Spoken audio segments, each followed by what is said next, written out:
সুজি কম বেশি সবার বাড়িতেই হয়। আজকে তোমাদেরকে করে দেখাবো একদম সন্দেশের স্বাদে সুজির বরফি। বাই দ্য ওয়ে, আমি ঝুমা, দত্ত ক্রিয়েশন হাউসে তোমাদেরকে অনেক অনেক স্বাগত। এখানে আমি নিয়ে নিয়েছি 1 কাপ সুজি। তো শুকনো খোলায় আমি খুব ভালোভাবে সুজিটা ভেজে নেব।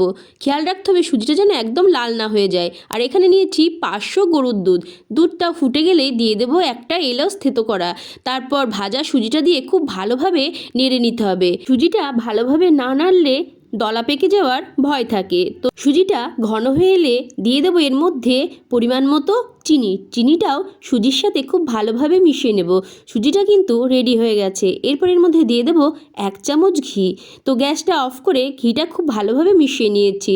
এরপর একটা প্লেটে ঘি মাখিয়ে সুজিটা ঠান্ডা করে সেট করে নিয়েছি। তারপর বরফির আকারে কেটে নিলে রেডি হয়ে যাবে সুজির বরফি। রেসিপিটা ভালো লাগলে তোমরাও একবার বাড়িতে ট্রাই করতে পারো।